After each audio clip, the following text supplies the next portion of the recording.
मेरे दोस्तों, आज मैं आपको सुप्रीम कोर्ट का बहुत ही जबरदस्त जजमेंट बताने वाला हूं।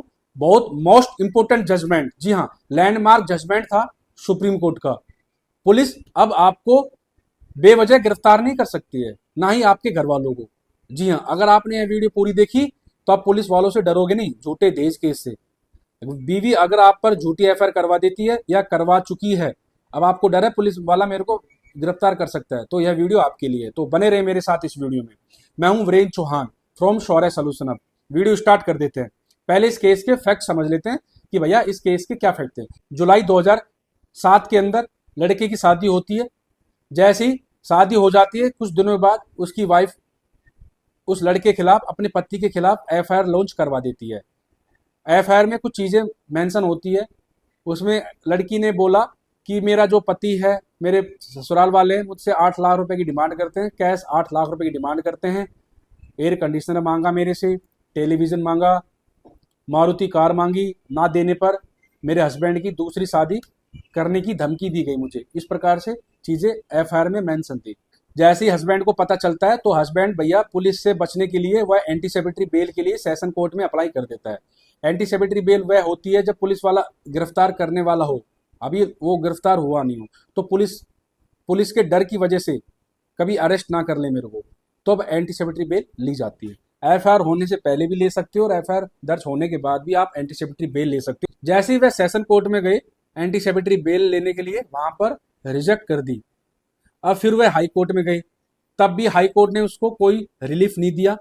अब वह सीधे गए सुप्रीम कोर्ट में। जैसे ही सुप्रीम कोर्ट में पहुंचे तो सुप्रीम कोर्ट ने पहले भैया एफआईआर को स्टडी किया, पूरे केस को स्टडी किया, आखिर मैटर क्या था, माजरा क्या था।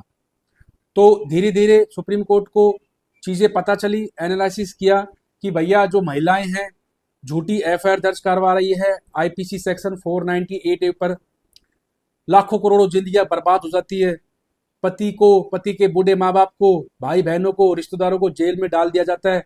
2-2 3-3 महीने तक जेल में रहते हैं, बेल मिलती नहीं है। तो इस प्रकार से चीजें एनालिसिस की गई, ऑब्जर्व किया सुप्रीम कोर्ट ने, और सुप्रीम कोर्ट ने काफी गाइडलाइन दी इस जजमेंट में। दोस्तों, इस जजमेंट में सुप्रीम कोर्ट ने काफी गाइडलाइन इशू करी अरेस्ट को लेकर, और पुलिस ऑफिसर को, राज्य सरकारों को, लोअर कोर्ट को इंस्ट्रक्शन दिए, गाइडलाइन इशू करी। तो वही चीजें आज हम डिस्कस करने वाले हैं। दोस्तों, जजमेंट का नाम है Arnesh Kumar versus state of Bihar. 2 जुलाई 2014 का जजमेंट है। जी हां, मैं बात कर रहा हूं अरनेश कुमार के सुप्रीम कोर्ट के जजमेंट की। जी हां, ऐतिहासिक जजमेंट रहा है। यह जजमेंट आने के बाद पुलिस ऑफिसर अब किसी को बेवजह गिरफ्तार नहीं करती है। अगर फिर भी करेगी तो डिपार्टमेंटल इंक्वायरी होगी, एक्शन लिया जाएगा उस पुलिस ऑफिसर के खिलाफ। सुप्रीम कोर्ट ने Arnesh Kumar versus state of Bihar 2 जुलाई 2014 में बहुत ही मोस्ट इंपोर्टेंट गाइडलाइन दी थी, इंस्ट्रक्शन दिए थे सभी राज्य सरकारों को, पुलिस ऑफिसर को, लोअर कोर्ट को। वही गाइडलाइन हम स्टेप बाय स्टेप डिस्कस करते हैं। फर्स्ट गाइडलाइन की बात करते हैं। भैया सुप्रीम कोर्ट ने गाइडलाइन इशू करी राज्य सरकारों को, खासकर पुलिस ऑफिसर को, कि भैया जैसे ही बीवी एफआईआर दर्ज करवाती है आईपीसी सेक्शन 498 ए में, तो भैया सीधा अरेस्ट नहीं किया जाए। जी हां, पति को, पति के घर वालों को, रिश्तेदारों को सीधा अरेस्ट नहीं किया जाएगा।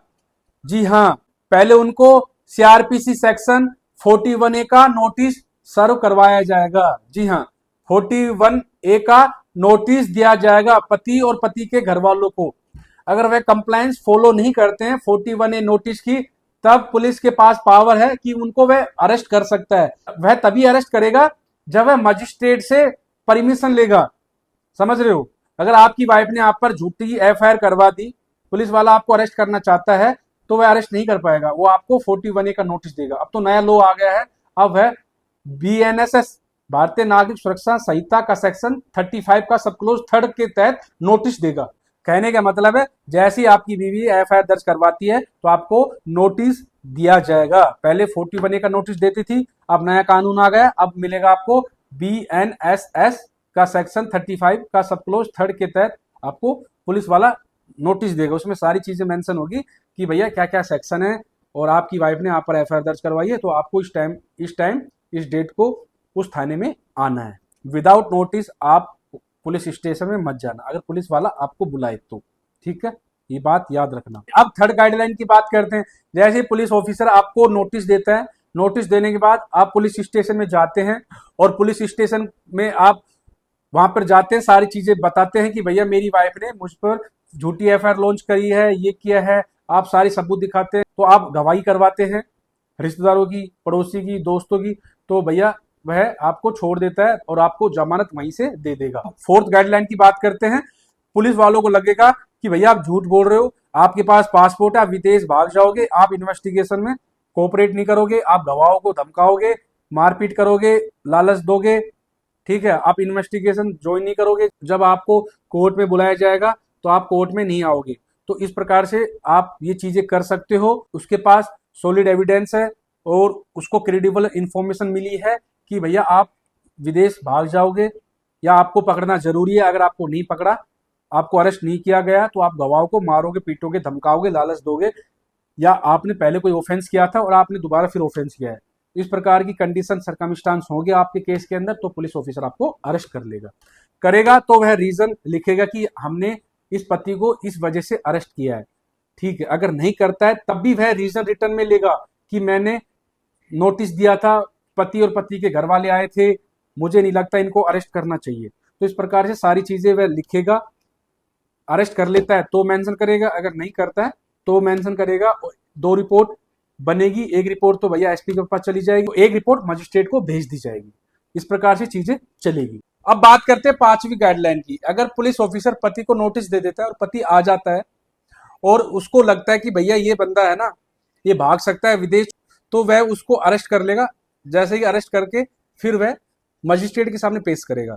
मजिस्ट्रेट उस केस को स्टडी करेंगे, एफआईआर को देखेंगे कि भैया और इसमें क्या चीजें मेंशन है, क्या फैक्ट है, क्या सर्कमस्टांस है, ठीक है, और उसका क्रिमिनल बैकग्राउंड देखेंगे पति का और पति के घर वालों का। तो उस प्रकार से चीजें चेक करेगा और मजिस्ट्रेट को लगेगा इसकी फर्दर कस्टडी अलाउ करनी चाहिए तो वह कर देगा। अगर मजिस्ट्रेट को लगेगा कि भैया नहीं, इसको तो रिलीज कर देना चाहिए, तो इन्वेस्टिगेशन करते समय पुलिस ऑफिसर को कोई दिक्कत नहीं होगी, ना ही ये गवाहों के साथ छेड़छाड़ करेगा, धमकी देगा। ये तो भैया 200-300 किलोमीटर दूर रहता है, तो कैसे गवाहों को धमका सकता है, कैसे इनको मार पीट सकता है, कैसे लालच दे सकता है, ठीक है। उस प्रकार की चीजें चेक करके उसको रिलीज कर देंगे। अगर मजिस्ट्रेट को लगता है कि भैया इसको रिलीज नहीं करना चाहिए, तो वह फर्दर कस्टडी उसकी अलाउ कर देंगे। अब बात करते हैं सिक्स्थ गाइडलाइन की। अगर मजिस्ट्रेट साहब उस पति को बेवजह अपनी कस्टडी में रखते हैं या जुडिशियल कस्टडी में रखते हैं या पुलिस कस्टडी में रखते हैं, तो भैया क्या होगा, मजिस्ट्रेट के खिलाफ भी डिपार्टमेंटल इंक्वायरी होगी। हाई कोर्ट उस मजिस्ट्रेट के खिलाफ कार्रवाई करेगा, डिपार्टमेंटल इंक्वायरी होगी उसके खिलाफ। और सुप्रीम कोर्ट ने यह भी बोला, जिसमें सजा 7 साल और 7 साल से कम है वाले केस के अंदर पुलिस डायरेक्ट अरेस्ट नहीं करेगी, उनको नोटिस सर्व करना पड़ेगा। जी हां, नोटिस सर्व करना पड़ेगा। अब जैसे 498 की एफआईआर होती है आपके खिलाफ, तो उसमें सजा 3 साल की है, तो पुलिस आपको डायरेक्ट अरेस्ट नहीं कर सकती, आपको नोटिस देगा पुलिस ऑफिसर। जैसे नोटिस मिलेगा आपको वहां पर जाना पड़ेगा। और जिसमें 7 साल से ऊपर वाले जो भी ऑफेंस है, क्राइम है, उनमें पुलिस डायरेक्ट गिरफ्तार कर सकती है। अब 7वीं गाइडलाइन में सुप्रीम कोर्ट ने कहा, अगर पति के खिलाफ एफआईआर दर्ज हो जाती है तो उसको 14 दिन के अंदर अंदर, 14 डेज के अंदर अंदर उसको नोटिस सेंड करना पड़ेगा। जी हां, उसको 41A का नोटिस दिया जाएगा, तब है आएगा, इन्वेस्टिगेशन ज्वाइन करेगा। ठीक है, अगर बाय द वे नोटिस मिल जाता है और वो बंदा विदेश में बैठा है, तो एसपी के कहने पर नोटिस दोबारा भी दिया जा सकता है, या फिर उसको थोड़ा सा समय भी दिया जा सकता है, वो भी एसपी से परमिशन लेने के बाद। ठीक है, अब नेक्स्ट गाइडलाइन की बात करते हैं। सुप्रीम कोर्ट ने यह भी कहा कि जिसमें सजा 7 साल और 7 साल से कम है, उसमें पुलिस ऑफिसर सामने वाली पार्टी को नोटिस देगा। जी हां, अब जो नया लॉ है BNSS 35(3) के तहत तो नोटिस देगा, ये पहले दिया जाता था CRPC सेक्शन 41A के तहत।